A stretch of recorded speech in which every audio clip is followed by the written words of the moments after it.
Hi, everybody. Welcome to the Age Friendly meeting. So thank you, Lynn, for joining us. I am going to ask folks around the room just to introduce themselves so you know who's here to hear the information, and we'll come back to you and you can tell us about some of the programs that Penquist has on female assistance. So I will start up at the top of my screen, and Sarah, would you please start us off? Good afternoon. I'm Sarah Jandro. I'm an Age Friendly Millinocket committee member representing the Lifelong Maine AmeriCorps program as a project organizer. Happy to be with you. Peter. I am Peter Jameson. I am the town manager here in Millinocket. Amber. I'm Amber Wheaton. I'm the Community Initiatives Director in Millinocket. Into the front here, Nicole. I'm Nicole Brennan. I am the Partnerships and Programs Coordinator here at the Millinocket Memorial Library, and I am also helping coordinate and supervise in our Age Friendly program. Good. Barbara. Yes, I am Barbara Riddle-Dvorak. I'm partners with Sarah in the Age Friendly Project Coordinator role based here at the library, working with Nicole and Diana and Jane. And I'm Robin Stevens, Age Friendly Committee member. Good. And you, I'm Diana Furukawa. I'm the director of the Millinocket Library and involved in a lot of these things as well. I'll leave it at that. And so you kind of know me just from other committees, but Jane Danforth, project director for Thrive Penobscot, and I chair the Age Friendly Committee for Millinocket. And I'll just have Brittany introduce herself. She's back in the room. Sorry, that was Louie. Oh, good. Brittany Gruder, grants coordinator for Thrive Penobscot, working with Jane.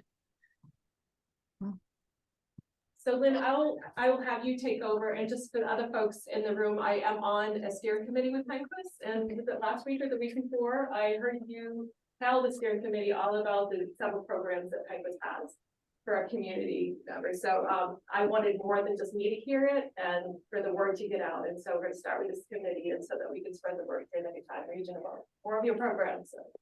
And I did receive your packet that was dropped off at the town office, so I do have some handouts that I can share as you speak about them or when they're appropriate. Okay, great, perfect. Thank you very much, and thank you for inviting me. And it's good to see Robin. I haven't seen Robin for a few years. So hi, Robin. Hi. I just want to say I was reading over your minutes and other information that was attached to the email, and you folks do fabulous work. So kudos to you. So I just want to go, and so Jane has the income guidelines. So there's a lot of aspects to who is eligible, and what we like to do at the first of the season is get all our priorities done first. And a priority is somebody that's 60 and older or 72 months and younger. And that's almost 5,500 applications that applied the previous year. So that's a lot of applications. And this year we were able to start on July 18th, which helped a great deal. We got more than over 2,000 households applications taken. So that helped a lot. We're hoping we're going to be able to convince Maine Housing to do it again to start in July, because the sooner we can start, the more we can get the elderly and households with children taken care of before the cold weather, and they'd be the first ones to get the benefits. And as we all know, as you folks work with the Aging Friendly Committee, that's who we need to get served first, is the elderly and people that have young children in the homes. So we work really, really hard with the elderly. And I will just say, if anybody knows of any elderly person that could use fuel assistance and they say that, oh, no, let's give the money to somebody else that deserves it. Nobody deserves it any more than what your elderly folks do. So if you know of anybody, please let me know, and I will call them personally. And if they say, well, I need to have a home visit, something like that, we can accommodate. I will accommodate that. I don't care if it's up in Millinocket or where it's at. You know, I go above and beyond for our elderly and anybody that has young folks in their home. So can I just ask you a question? I know you keep on saying the age, and I think when you're saying the term elderly, what is the age that you're referring to? 60 and older. And you know, the 60 and older, they want to be self-sufficient and they don't want to have to apply for anything. The application is much easier now than it has been. It's based on 1 month's income, unless it's self-employment, and then we take their taxes and divide it by 12. So it's still a 1 month.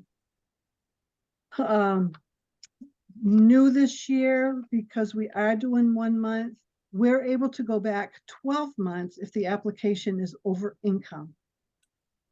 So that is helping a huge amount of people this year as well. So even though they're over income for 1 month's income, we can go back 12 months to get the dollar amount that we need, and it's only to make them eligible. So that has helped a lot this year. Who is eligible for fuel assistance?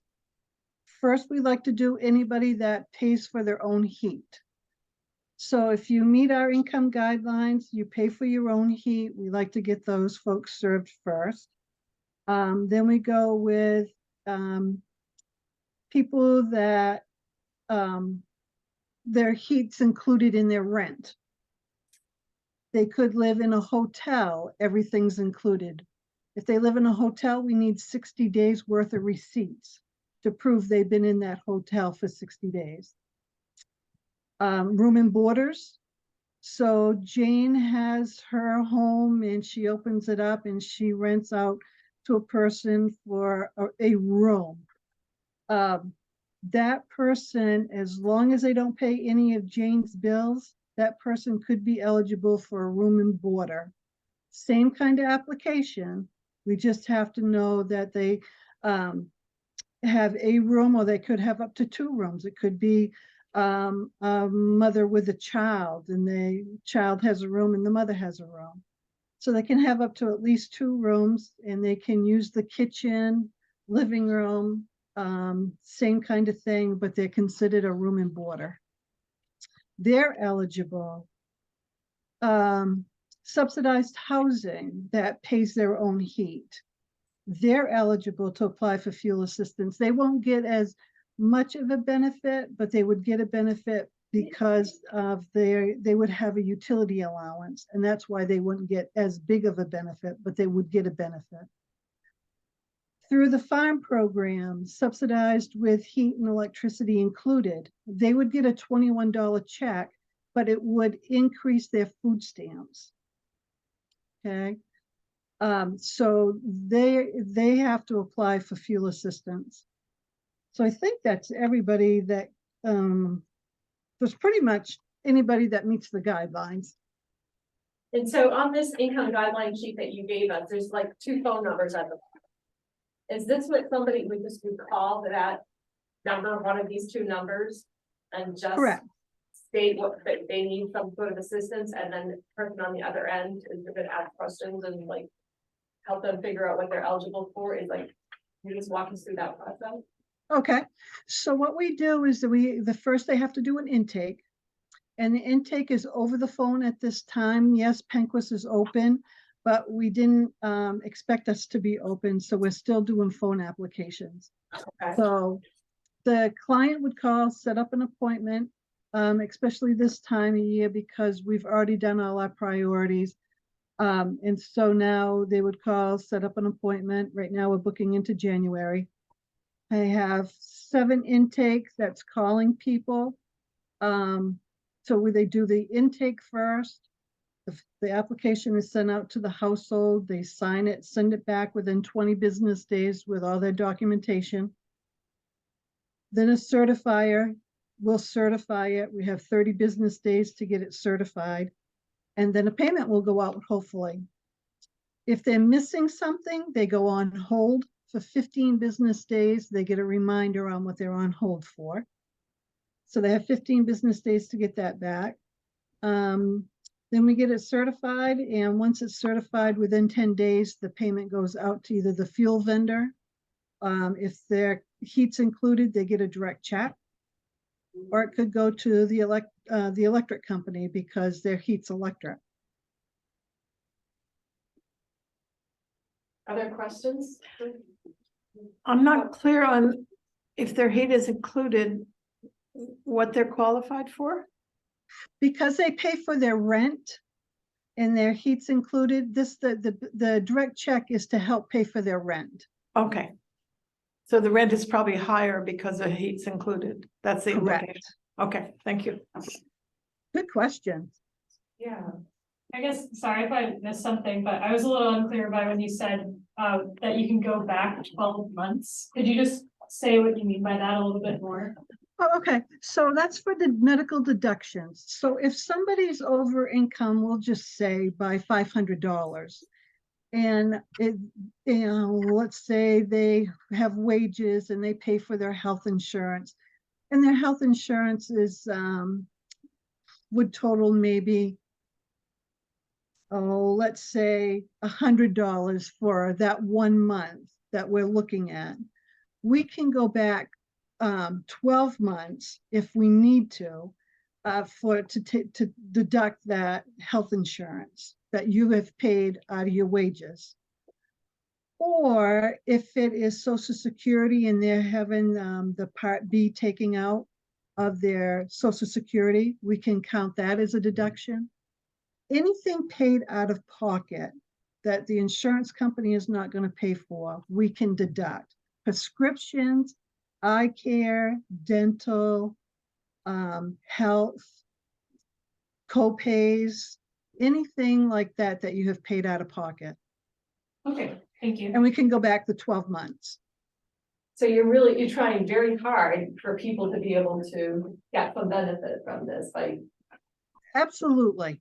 Last year it was we could only go back to the month that we were working with. And a lot of people got denied and there was nothing that we could do about it other than have them reapply.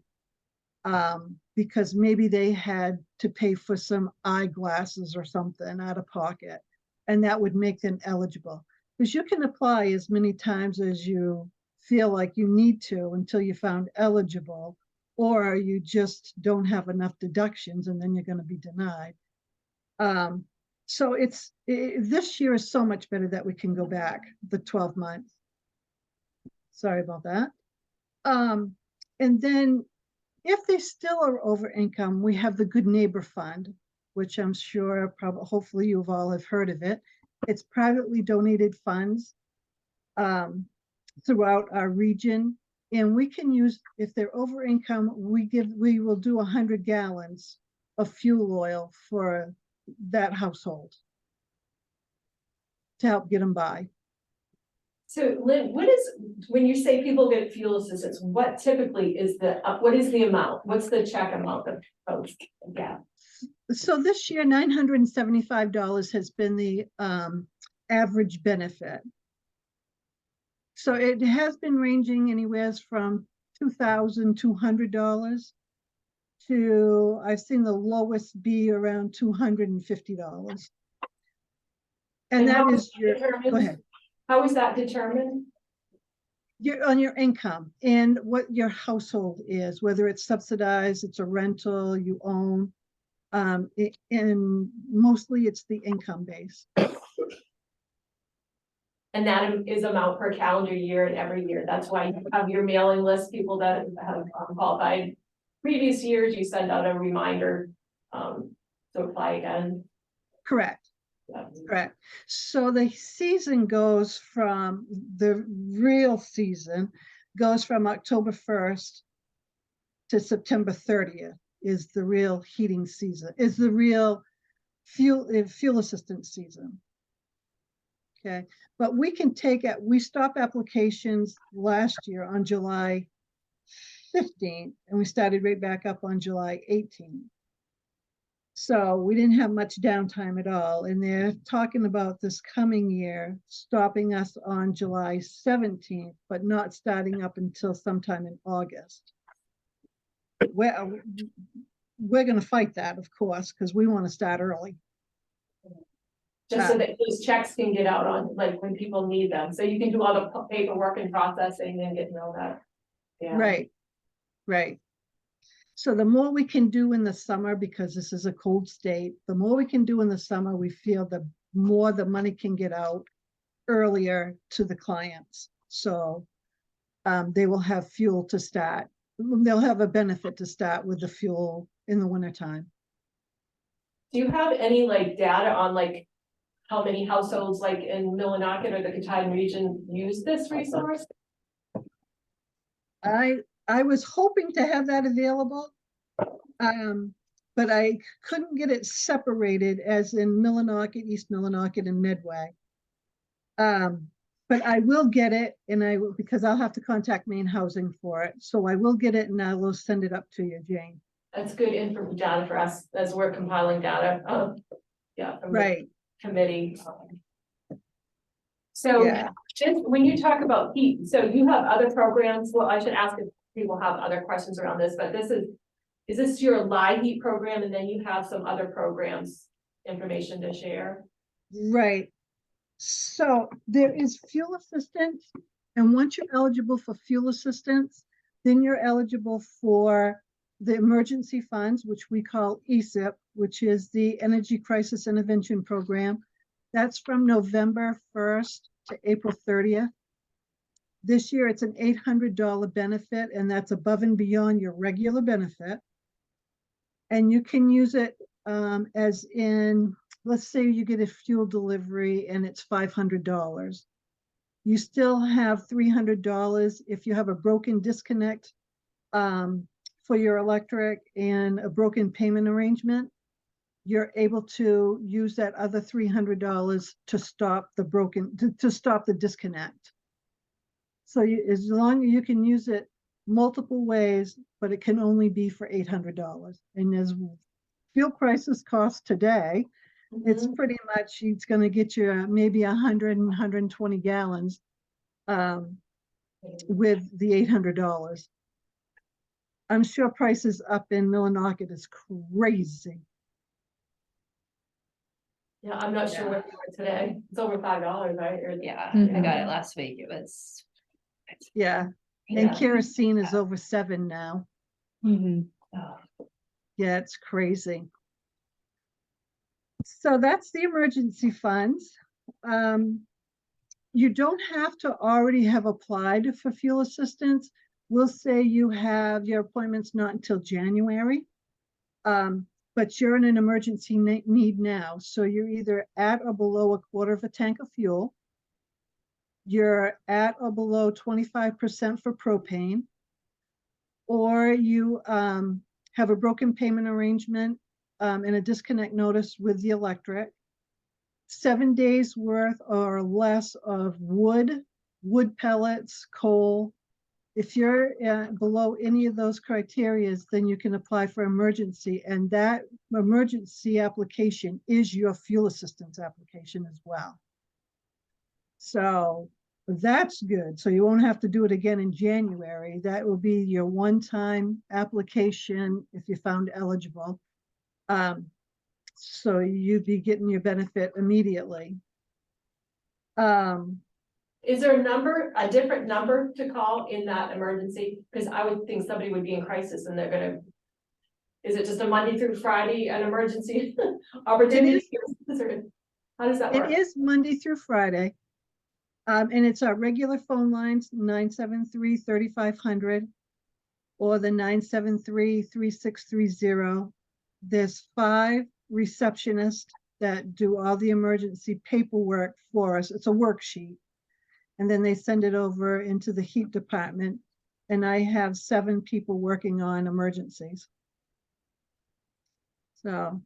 Is that 8 to 4 or 8 to 5? 8 to 4:30. 8 to 4:30. Right. If we really like the first day, we had 50 applications. So that's a lot. Sometimes we'll go ahead and we'll take 25 applications and then we'll stop the emergencies. But if somebody is out, then we still take the emergency worksheet and work as hard as we can to get them served. And then we start all over again the next day. So you have Fridays, go ahead. You have a relationship with our local oil companies You must. Yes, Prebbles and Bragdons and We have Dead Dead River. Okay. Yeah. Yeah. And I will say they're wonderful. Every one of them are wonderful.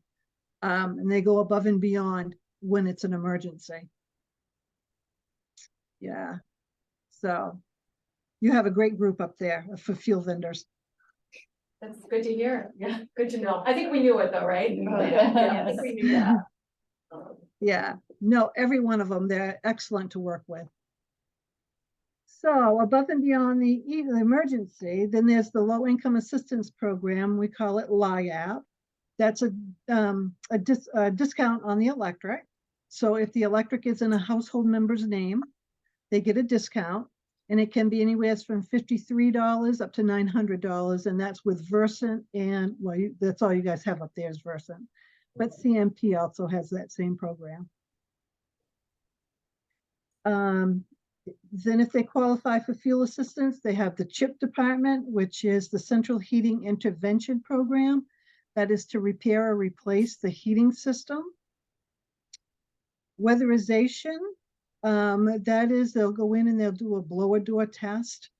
They do not replace windows, doors, or roofs, but they will, if there's any air leaking, they will go in and they'll insulate or do what they need to do to stop some of the cold air from coming into your house.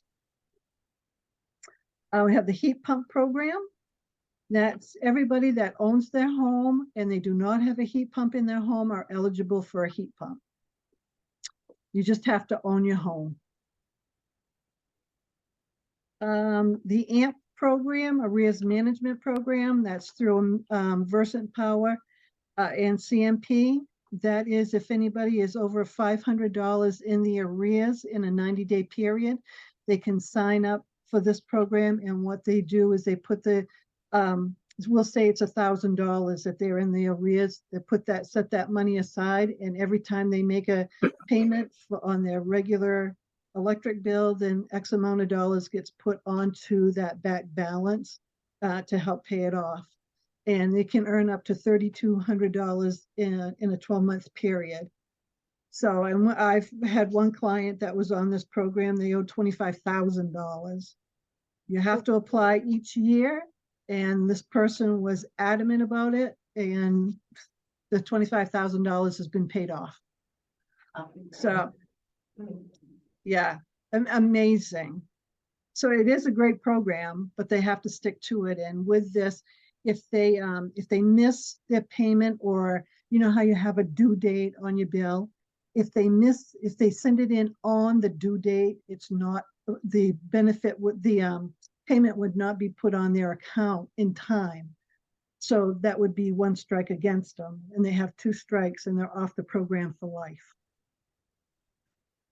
So, but it is a good program if they stick to it. Yeah. And then Assurance 16, that is like more like case management. So if somebody, they get a lot of names through our ESIP program, they will call and work with the client to help them with budgeting, budgeting their income, or help with their electric. If they are on the AMP program, they counsel them on how to get their payment in a little bit sooner so they will not be kicked off the AMP program. So they do a lot of budgeting work with them. And there's a lot of incentives to be on the assurance with Insurance 16. So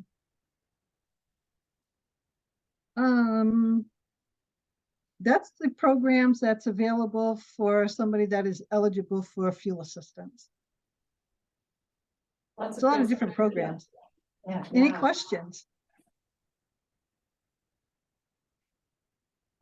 I'm just wondering, like, what are the barriers for people to apply here locally that we might be able to help with? I mean, you have phone conversations with people and then send out an application, and then people have to send stuff back in. I don't know, here locally, like, I know because the library is a great resource, and people, do they need help with photocopying or actual postage to send it back in? I mean, do you have any insight on that, or anybody else in the room? Like, if we're gonna work through this committee to try to make it as easy as possible and get people linked up to these resources, like, okay, what are some things that we can do as a community to make it easier? Do you have any sense of? So, so that is great. We do have people that will say, oh, I can't get a photocopy, and we'll say, well, send in whatever you need and just give us a note saying you need it back. But people are sending in their driver's licenses, their social security cards. That's not good. Because we all know what snail mail is like, and yeah, or even if we receive it or not. We do send out business reply envelopes with all of our applications. So they shouldn't have to have any postage for them. But it would be great if we could say, oh, you can go here. Sarah, you have a question? Yeah, I was just gonna say more a comment. I've heard of folks, they need to return those documents, so the counselors like it scanned to them in an email. Perhaps someone who's savvy at the library that could help someone attach their documents in an email. Is that something the library could do to kind of eliminate sending in things like licenses, et cetera? Yeah, we offer that as a service. It's actually a free service. Photocopies do have a very small 15 cents per page charge, and if someone wants to fax, it's $1 per page. So we do tell a lot of people to save money and make it more, efficient and quick, that they can email it in, and as long as they have a valid email, it works pretty well. And it can be any size document within, like, it has to be smaller than like a large document, but it can be a passport, a driver's license. It doesn't have to be just a single sheet of paper. Excellent. Yeah, I know we've helped a lot of people with this specific application and other ones, so feel free to keep sending them our way. Yeah. Yeah, people in the Katahdin region. Do you have a way to pass that on? Excuse me. So that means that it's Millinocket, Medway, and East Millinocket? Well, that's probably the most likely people to come into the library, but our library is actually, those services, they don't have to be a member of our library. Okay. They don't have to hold a library card. And if they live in the state of Maine, they can get a library card at our library. So. Oh, wow. Excellent. And does the town office also offer to fax or copy information? I'm always willing to help with that. I know the ladies in the front office are. We don't necessarily send faxes. Often it's not common at this point, but if the request comes in for copies and other things, we're willing to help. Perfect. Thank you. Or maybe if someone was already there for general assistance, helping them follow through with the other stuff. Yeah, Lori's great about working folks through that program and providing whatever assistance they need through the process. Oh. Excellent. Thank you. I have to think of other barriers that might know, exist. yeah. I mean, transportation always to, get here. Yeah, I mean, that's the thing. How do we get to the people that are not already applying? Because there's so many in the state of Maine that are not applying that they say could be eligible. And that's what we're looking for that as well. Well, I was already thinking that we're gonna probably put one of these up on our bulletin board, and I was going to hopefully grab some and put them, we have a resources table. Because I didn't realize that the income limits these are pretty generous. I was always under the assumption that it was a very low income threshold. So I think that might be a good way. I assume a lot of people are like me and think that, that you have to have a very, very low income to qualify. So why even bother looking into it? So. Perfect. So then what about like coming and being here in person? I know everything's on the phone now. Is there ever an opportunity to say, okay, come to the library and somebody from Pecos will be here to help? Or even if we had a local, work group or local volunteers that would help people fill this out. Or I'm just trying to think, how to pull people in and to be on site here instead of that it's, picking up the phone and calling if they need help. But I know, you're out of the Bangor office, you have an office in Lincoln now, but that's the closest. Right? Right. And we used to send people up to KTAC, but since the pandemic, we haven't been able to. But it is a thought for the spring that we're going to go back out. So I will keep the library in mind. Please. Yes, thank you. Yes. Is there ever like, the money is, so what I am understanding, and I asked that question on that steering committee, is like, are you gonna run out of money? Cause that's what I've heard other people like, okay, they've already made their allotments, They're probably, run out of money because oil costs are so high. Is that true, not true, I have never seen it that they've run out of money. I've been doing it 17 years. And they never have run out of money. And there is so much money right now that all we have to do is ask. And because Maine Housing is able to set aside X amount of dollars, just in case this happens, or they can start up the next season with X amount of money as well. And that's what happened this year, was they put $12 million out there for the first 2 payment runs. So I have never seen it run out of money, and I don't think we will ever see it at this point. so it's just the time, like people have to wait because you cannot actually get that appointment with one of your staff until January or February, and then the paperwork process, so that's what Correct. they're waiting for, is that appointment and then a payout later or financial. Right. Right. Unfortunately, everybody cannot be first, unfortunately, so, but yes, and they can be put on we have a cancellation list.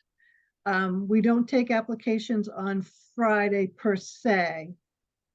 We don't have schedules, but if they're on the cancellation list, we work off the cancellation list every Friday.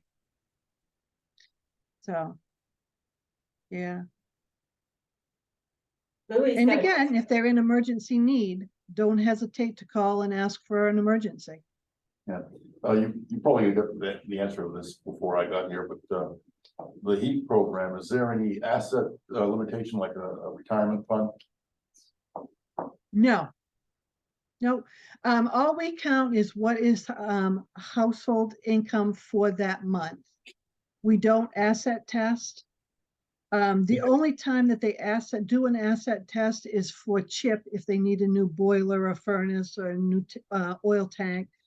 That's the only time a part of the program that does any asset testing. But for fuel assistance, there's no asset testing. It's just whatever's coming into the household the month of their application, the previous month of the application. So the HEAP program, you don't necessarily need to be behind on your fuel bill. You just have to fall within the income limitations here. No.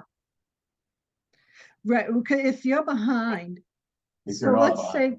He's asking if you don't have to be behind, you just have to fall within the income guidelines to be able to apply. Yeah. Correct, Thank you. yes, you're welcome. I'll get you a few customers, Yes. maybe me included. Perfect. What's the procedure for getting the heat pump? You have to be fuel assistance eligible, and then you just have to own your home and just let the intake person know that does your application that you would like to apply for a heat pump. That's it.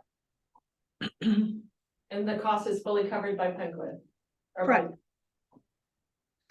Right, through Maine Housing. housing. Is there a waiting list or? Just have to find a vendor or somebody close by them. Yeah, the vendors are backed up. I think that's probably the one Right. thing. Right, so what they do is they get, they just had one the other day that they had 50 clients. They had, the only thing they have to provide is their property tax to prove that they own the home. And so they had 50 of them. They put out a bid with, I think they have 5 contractors. Whoever has the lowest bid gets to put the 50 in. So, and God, I don't want to say for sure, but I know they've done over 50,000 in the last 3 years putting heat pumps in. So they're getting good at it, and the vendors are very good at it. So. Yeah, We've you had- just, Go ahead. you can just not already have a heat pump in your home. I'm gonna apply so I can have one. No, just kidding. You've provided a lot of great information. We need to figure out here locally, like how to like get the word out, or do you have like an ad or something, anything already created, if we were to use something here locally, to put in the paper or just social media or, you know, out on Facebook or I'm just. Yeah, I can get you something that they'd use for social media. Okay, Yeah, that'd be great, yeah. Okay, Cause I could Yeah. think we could even use it on our town Facebook page and, the library and our, yeah. Definitely. For people who are homebound, Nicole has clued me in on an app that makes a PDF of documents. So potentially we could have volunteers going to people's homes, making a copy of their documents and emailing it to you as an attachment. And then deleting it from their phone or whatever, you know. I mean, there are ways to facilitate that process for people who are home. A lot of these people may be homebound, you know, or not some people driving. Who are homebound are really tech savvy too, you know, Yeah. talking them through how to do that. Yeah. on their Yeah. phone. We should brainstorm more about addressing those Yeah. barriers Yeah. to Yeah. the application process, for sure. Because Right. That would be great. So I can't see is there anybody else here with questions? For Lynn or on the screen? I just want to say thank you. It's fun to hear about the preventative programs as well. So, Yeah, yeah. very nice. Well, thank you guys very much and keep up the great work. Wow. I appreciate that, Yeah. Thank you. All right, we're gonna continue with our meeting. You know, you're welcome to stay on or join us or not. If you don't mind, I'll listen for a little bit. There we go. All right. So next up, we want to hear from both Barbara and Sarah. So Barbara. Sure. Go ahead. And give Short and sweet. Yeah. I have copies of, I've been working on getting, we have an offer from AARP to give us 100 free fridge magnets. So working on that as a beginning to a resource magnet. The restrictions are 4x6 and 2 colors. So we put down some basic, the most basic possible numbers. So it wouldn't be too crowded and would be readable, and love your feedback because I'd love to get it off the table and over to AARP to get those free fridge. So the only thing we don't have it virtually for people to say. Sorry. Yeah. I didn't even think about it. And share it after. Yeah, I'm thinking we'll have to share it afterwards. Okay, I might be sent you a able to link, you really could send quick. it to people. Yeah. Yeah, okay. I think I can. Anybody here have any feedback, or should we not talk about it now? So Brittany, do you think that you can send it to people? Peter Yeah, would have to I'll- be able to pull it up. Could we share this on the screen? We might be You able to. can, if you can email it over to me, I can pull it up. and Yeah. stuff. Yep. So what Barbara is sharing is something that you had mentioned that Nicole framed it up for you. Yep. And there's some phone numbers on here. I know I had talked to Tom Malcolm to find out, okay, what phone number from the town, and perhaps he got back to you or he didn't, but I think it's probably the 7026. So yeah, so there's phone numbers on here that we need to verify. After Peter pulls it up, we can look at it. Figure out what- Yeah, we've been talking about it for a while, so I decided not to wait to get any special new numbers because I didn't know if we had one and Yeah. just get it out there, so.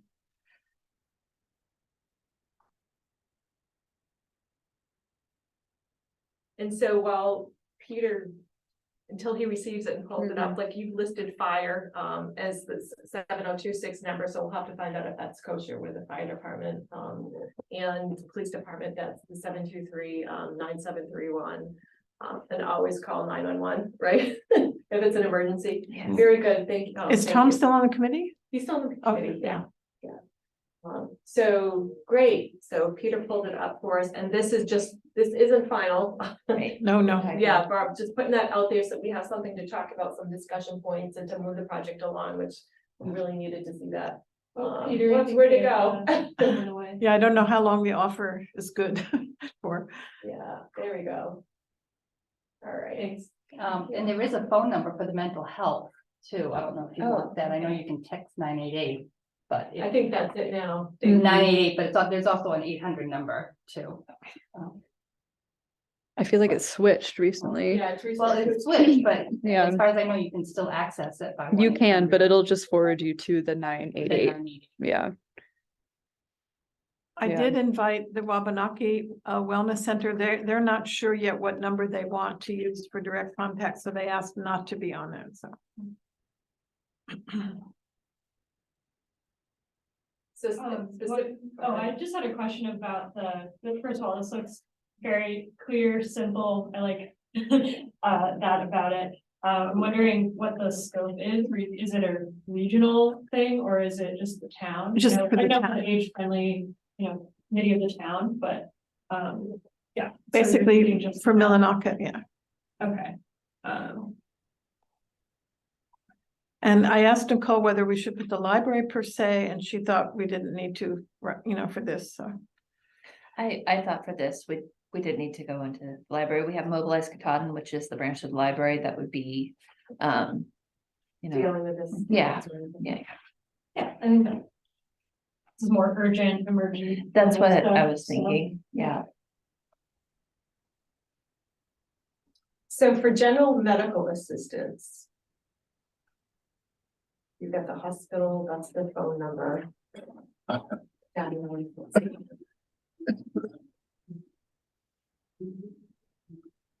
Is there anyone else? Yeah, I'm just trying to.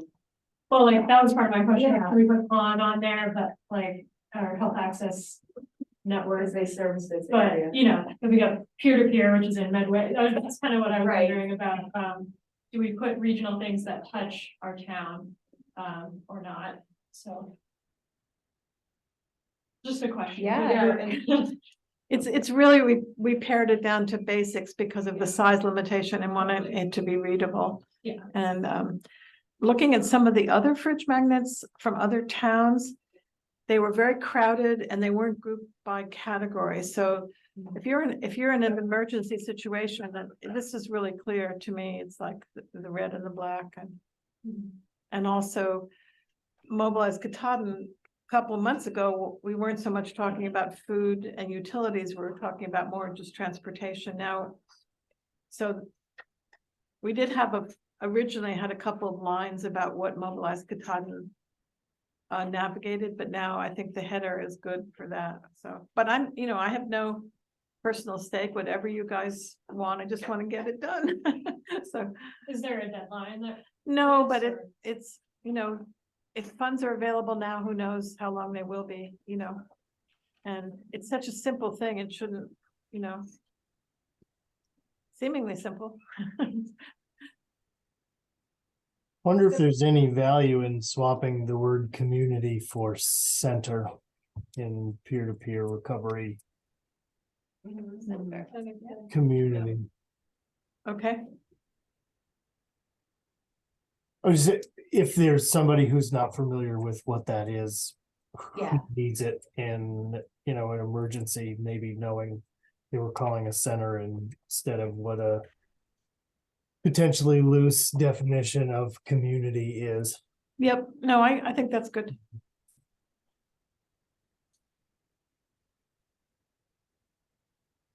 So you need to run it by Tom and who else? So is there anything else? Missing, I think of poison control, I won't think about magnets, I'm like, okay, I can, is it something like that, or is it? I mean, do you think it would be better, I'm wondering, now that you're talking about the general medical assistance, if we just wanna maybe scrap that one and put in like poison, and there was another one that you were saying. Either we could do that, or we could put health access network in, and poison. I can shrink it down a little bit.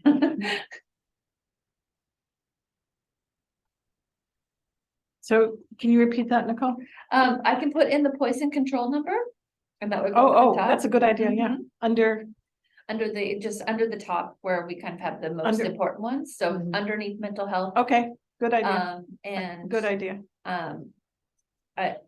So basically the question is, do we just scrap the general medical assistance or do I add health access network? Or keep it like as is? I'm just thinking, you know, it's hard to wordsmith these things as a group, and I'm wondering if there's a better way to give more granular feedback on this, like. I'm a formatting geek and there's like little things I might. I will tweak share it with here and you. there, but I don't wanna necessarily get into it in this setting, but I think this is a really good start. Yeah. And if there are things people feel are missing, maybe they can, reach Barbara, and we can. No? Yeah, it's just been months and months talking about it, Yeah, I mean, just if anything else comes up after the meeting Mhm. and we can try So- to synthesize and Sure. try a second draft back next Maybe- week.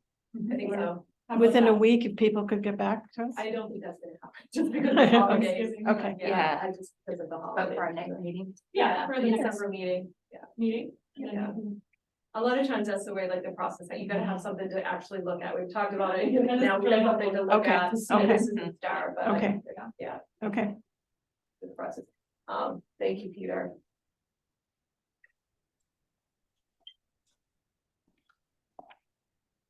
so would you just repeat for me, would you you would add the health, potentially add the health access network under general medical assistance? Yes. Okay. Because it's essentially the same thing as Cotton Valley Health Center, it's just, it's centered in like Medway, Okay, East Millinocket. great, Do they have okay. a branch in East Thank you. Millinocket? Yeah, they do Yeah. in that way. Yeah, Great. Okay, and, yeah, So Peter, we'll move on, so we don't need it on the screen any longer. Okay. Thank you. Yeah, we'll send, could I, we'll send it out, in an email and people can give suggestions. okay. And will you be the touch point for that, or You will, I will? yeah. Yeah. So, but you're, and yes, I can send it out and then. we'll let Okay, people great. listen. Okay. Yeah, to you. Excellent. So, and then just briefly, my other item is, we got a grant of, a small grant, but $550 towards improving the signage on the Michaud Trail. And you know, your decision how it's used, and, my push in the walking plan was to include, icons for a wheelchair and a dog, and keep the ones we have of person walking and biking, but make it more inclusive signage, and also there's some missing signs. And there's some other items like improving the grade on the bridge. Yeah, Those get should be pricey. places. So- People use wheelchairs, I guess. But at least starting with the signage, yeah. And Dinah mentioned the meeting tomorrow, which I'd love to go to at 11, to coordinate with the wayfinding group, so. So the gist of that is to be able to get some sort of decal or addition to show stroller and wheelchair accessibility. on the Yes, Fisher Trail. So right. we need to And, figure out- and there's some missing signs, yeah, yeah. And we could use some benches for sure, but I think this is the beginning of some improvements, yeah, Yeah. yeah. And do you have an opinion about brown and green logo versus the new blue Wayfaring? I don't know. I would think it'd be nice to have it all, a little bit. Yeah, to be consistent, yeah. That will be part of the discussion tomorrow. It's not Yeah, like- yeah, like- yeah. Like we've been not into. Yeah. You can always go check with Mike Mission, see what he thinks. Right. Well, actually- More funding perhaps. Yeah, actually, somebody in the Walking Plan College suggested, once we have the new signs up, to invite Mr. Michaud to come and do a ribbon cutting or something. That would be cool. Maybe you can donate to the water cart. Yes, Right. yeah, Right. Bonnie needs some, is it Bonnie? She needs some, Barbara. Bobby, No. Bobby, Bobby, Bobby. yeah, Bobby Allen. Yeah, she that's needs- another thing that we need to work on. Yeah, is to get some definitely, volunteers yeah. for it. But, Well, whatever she needs, all the help she can get. yeah, She does so much. but, it's a beautiful, beautiful trail, and any time of year, you know. We'll continue to promote it. Yeah, so over to Sarah. Great, Thanks. you're on. All righty. I've been working on, kind of revamping, or just soliciting some opinions from the people who are participating in the caregiver support group. Last month, we had no visitors, no participants in the meeting. Partially, I think, because we had very heavy rains that day, which led me to reach out to each of the participants that we've had previously. And it seems to hinge the problem, I say. It's not really, even though we've had an activity, musical program for the loved ones of the caregivers upstairs in the library. It seems the majority of the people who are participating in bringing a loved one feel it's not working for their loved one. The progression of their disease with dementia, or the place where they're at in their process, where they're not able to sit, not, able to participate in something that's, like most people would sit and listen to a musical program. It's, an even activity. They're constantly looking for their caregiver, wanting to leave. And that made most of the participants in the support group uncomfortable, thinking that they, my husband is not, able to sit, and I just don't feel comfortable being there. So led me to also, it had been suggested by our musician, Jeff Ham, that we might transition to a different space and put the folks for the caregiver support circle in with the care recipients that he's playing music for. But most people felt that would not be conducive to a good support group meeting for them.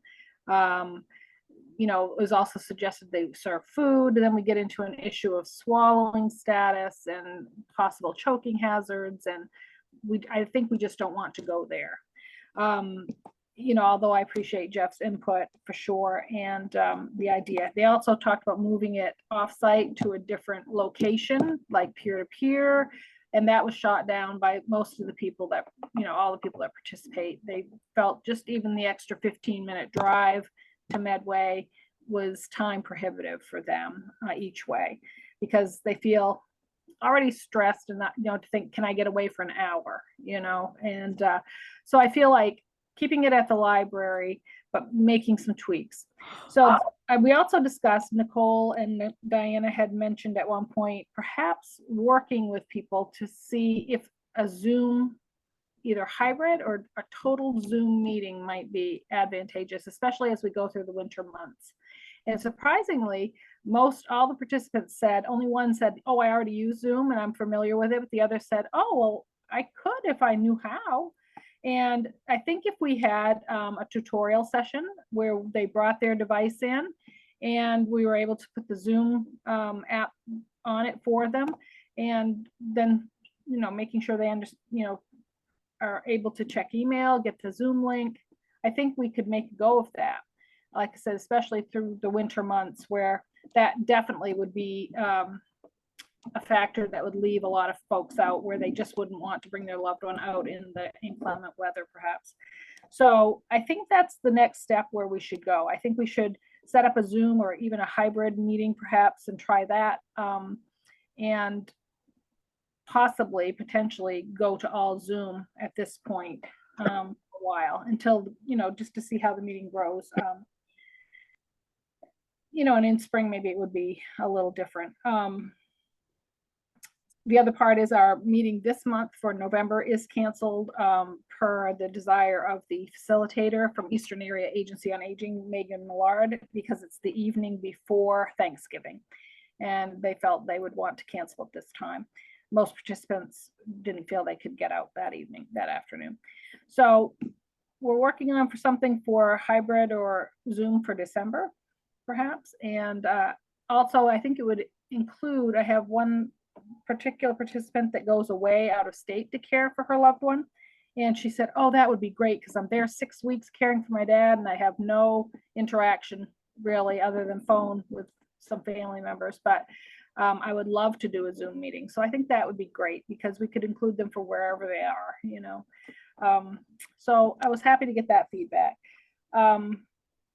Moving on to, we had the Marty Stevens Interactional Theater Group here in October, on October 11th. And thank you again to Millinocket Regional and Thrive and all the people that participated in making it a great event. I think it was better turnout, or as good a turnout as I had hoped for. I had hoped for 30, but we had 24. Tremendous lunch. I think it was a good session of discussion. I have all of the surveys that we did with the folks that participated, and overwhelmingly, the answer to the first question was, please tell us what impacted you most in today's session and what's your main takeaway from this event. Overwhelmingly, people said, I didn't realize what people face as we age, trying to age in place in our homes in Millinocket. And secondly, they said, we need more information on resources. How do we get this information out to the people who need it? And that was the thing that struck people most, is that we, somehow as a community need to get information out, just like we heard from Lynn earlier about how do we get this information on fuel assistance so they can stay in their home comfortably through the winter? How do we get information about respite care that they might need, or whatever the issue might be? So I think from there, it was really informing to see that one of the top needs would be a handy helpers or household helping program. People need some help just with chores in the spring and fall. Also putting things in like air conditioners, simple things like, linking to a resource perhaps through Penquist or another program on minor like repairs for safety. Things that would help them remain in their bathroom, using their bathrooms and kitchens safely, like grab bars and things. So I think that our resource navigator through Mobilize might be a good person to start with. Let's learn about the resources available and help get those out to the community. I think if people knew that we could advertise that there's someone that could help them make connections with Penquist or what programs are available, I think that's a great start. The other part is that we've had a few people come to our caregiver support group who are interested in either being a respite caregiver. Some of these folks have said, I'm interested in helping other people.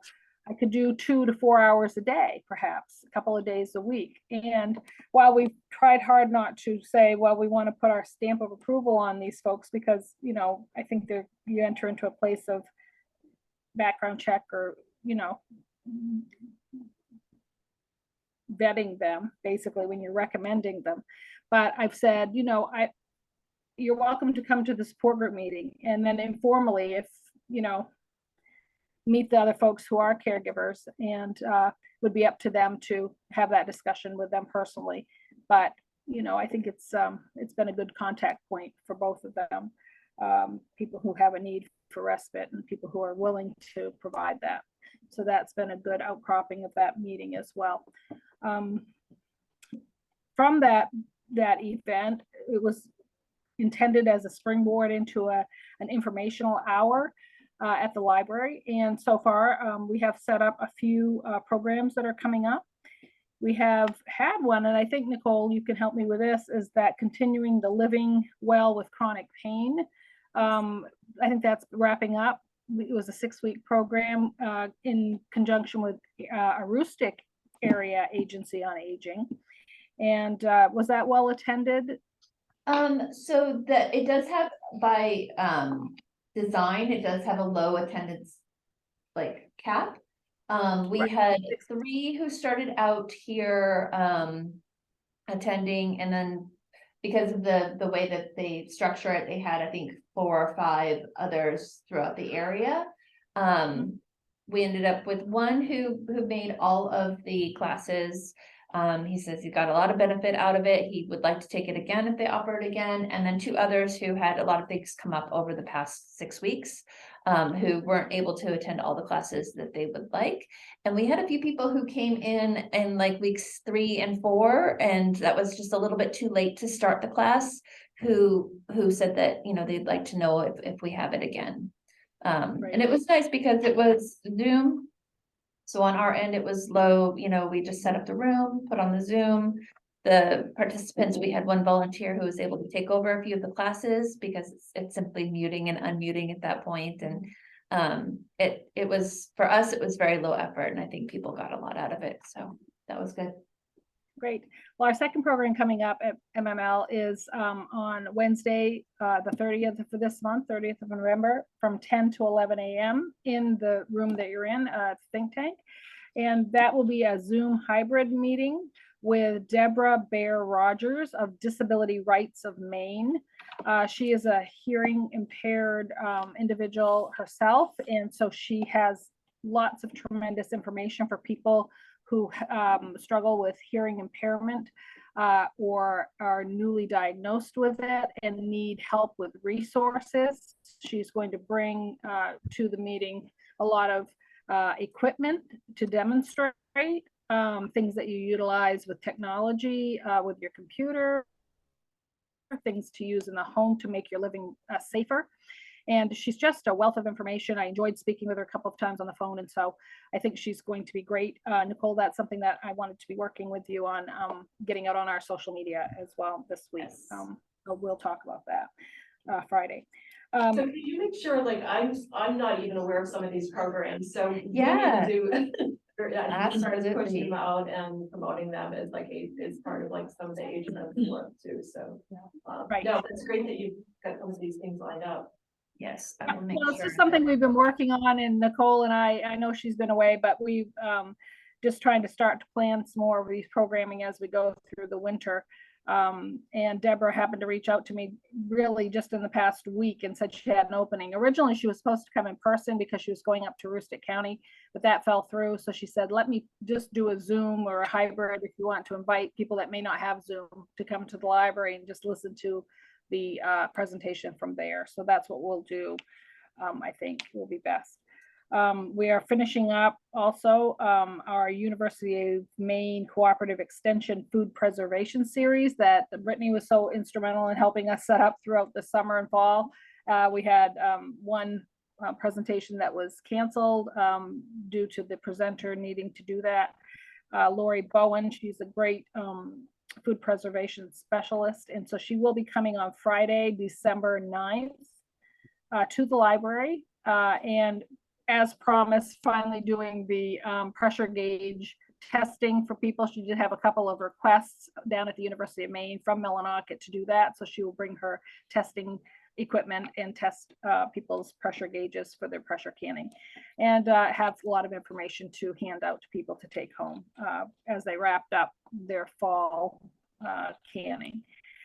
She felt like she owed it to us to finish that up and really, do one more session with us. So I appreciate that with her willingness. And then looking ahead, so far I haven't gotten anything else lined up yet. We have some ideas for things after the holidays, like from January, February, March. But things like waiting to hear back from a local physician that would like to do a Dementia 101 presentation for the community.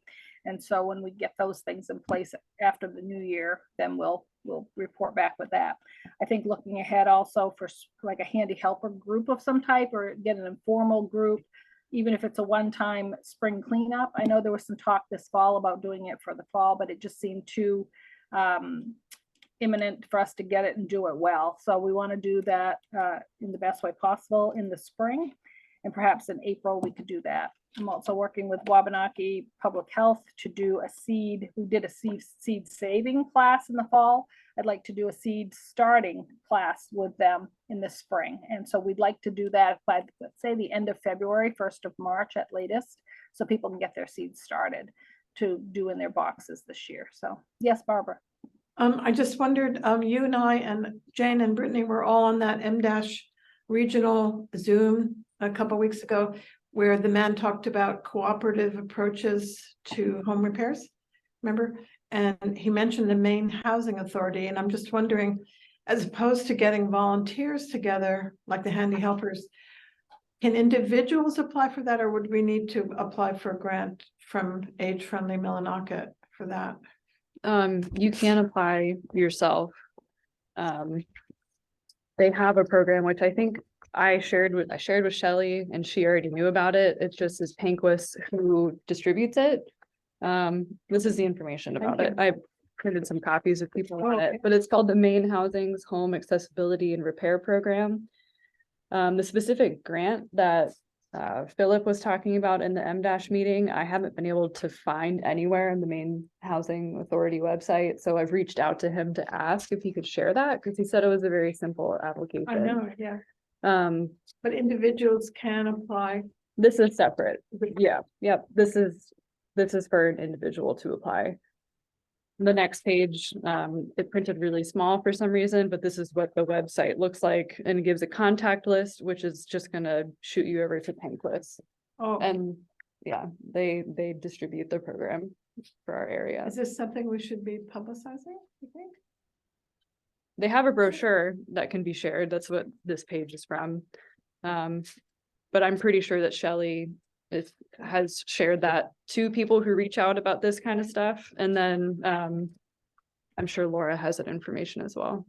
So I think that would be a good work group, to set up a work group around Yeah. that, because that's in our plan. It's like the information infrastructure Yeah. work group almost and the home repair stuff. Just how do we get it all out there? But what's really timely, I sent out, because Sarah had asked me to send that along, because David Wyries has that, survey that we need to do, for the LMAP program. So I sent that out once, so I can send it out, or you can resend it again and remind people. I think it was by today. I think that it needed to be to him by today. I'm pretty sure.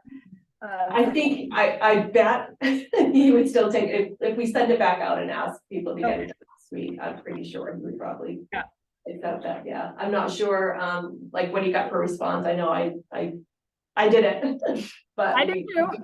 Yeah, we need to get a good response, so thank you, there's lots going on, I'm just looking at the time and I don't want to Yep. keep too much longer. I do just want to add one more thing that I'm really excited that the library is presenting or offering is that they worked hard on getting the Medicare open enrollment assistance persons to come to the library. So Friday, this Friday, the 18th from 10 to 12, and then on December 2nd again, 10 to 12.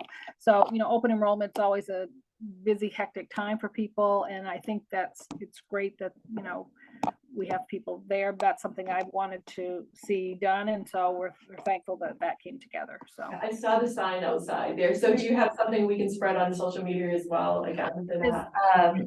There's a flyer, I made it, and I'm wondering, like, so I don't want to spam people, but would replying all to the age-friendly committee email list, would that be a good way to get out information about these programs that are related to the work? Okay, Yeah. because we can do that with all of these. Yeah. Yeah, that's with Cotton Valley Health Center, which is great because they have no Yes. bias or stake in signing you up for a Yes. particular program. And I did check with Jen at the hospital, it isn't something that she does, because I know it was gonna outforget something. Yeah. I Yeah, and resourced it was Laura who got this all put together, right? That was you. Yeah. I'll reply all to this list with that for sharing. Yeah, so that we can share that. Good, so, are you set, Sarah? I am. Thank you. Thank you for listening. Yeah, thank you, lots of great work going on for both of you, thank you. I'm gonna skip over the Panquist Transportation, we have some data that we'll share in the next meeting. But just so you know, so the initial 2,500, the funding that went to the town from the Maine Community Foundation has been expended, right? By Panquist as far as, folks we're paying the fares for folks using the general transportation, and then the New Freedoms Grant, where they can call wherever they need to go in Panquist and Penobscot County. So they've expended that fund, so we got some good data to share, and then Thrive Penobscot, we're gonna provide them with $3,000 more, see how far that goes. We'll have some great data to share. We'll have to go after some more grant funds because it is good, but Brittany and I put together a sort of a summary document that we shared with the council, and we'll just bring it back to our December meeting. There at that time. So a reminder of our next meeting, actually Thursday, December 1st here. At 2 p.m. we're gonna have our next M- meeting. And that should be on your calendars. And Jess Mauer is gonna make a presentation, Jess Mauer and oh my goodness. I wish I put her name down. Anybody, anyone is gonna make a presentation at the council on December 8th, our our data dashboard, so that will happen on December 8th. So that will be exciting, so we'll share to a larger audience some of the great data about our community and our community. So if everybody's okay with our next meeting, December 20th, I think you had said starting in December, we can meet at 3:00. instead of Yes, 4:00. yeah, yeah, We'll we should. shift our meeting time, so it will be earlier, get an earlier start. I'll send out a meeting reminder. I know that is getting close to Christmas, but it's the Tuesday before the Christmas on the end, so those that can come, you know. do Just a so. quick question, are we applying for a grant for solar lighting or is that? We will, that was something, Amber, do you want to speak about that? That was a great idea, and I put it on the agenda real quick. Well, I was just thinking we could apply to the AARP grant for solar lighting to go along the Michoud Trail. I did reach out to a contractor just to get a rough idea, and we're looking at about $1,000 per unit. Public Works can install them though. And how many would you were talking about, like 5 or 7? What were you talking? Well, when you and I had spoke, the cap is at 15, but you said that's not typical for people to be awarded that. So I mean, I was thinking, you know, roughly 14 units could go along that trail if that cap would be 15, but Yeah, I had just shared with Amber past experience and just knowledge that typically they're around 5, even though it says on the website, you know, sometimes that you can apply for up to like 15,000 or whatever, but typically it's around 5,000, and we just know from there's so many people apply in Maine and they try and spread it out pretty good. So we'll have another discussion. That grant is we need to be due till the spring, so we get some time to talk about it. I think it's due in February. Yeah. In February, okay, so we got a little bit of time. To Yeah. talk about it, but it was great as, you know, an extension of some of your thoughts about the Michoud Trail, and solar lighting, so fit right into the work. Yep. So we will talk about that. Yeah, and pretty soon, February, we'll have to start, planning the kind of snowdown. Yeah. So, yeah, so we got all kinds of stuff happening right quick, right? So, I'll send out a meeting notice about our December 20th meeting, starting at 3:00. And I'll watch for emails so that we can push things out, things that are going on social media. And, then we'll share some things that we can. I'm do on interested. social media too. Some of the energy, the funding for it. Yeah, I can imagine. Any last minute thoughts or something that we need to touch base on before we go home for dinner? And we have an event tonight at 6:00. Oh, so everybody's got a transition here. So. Thank you for everything. Thank you. Thank Appreciate your you. Time and attention. All right, till next time. Bye-bye.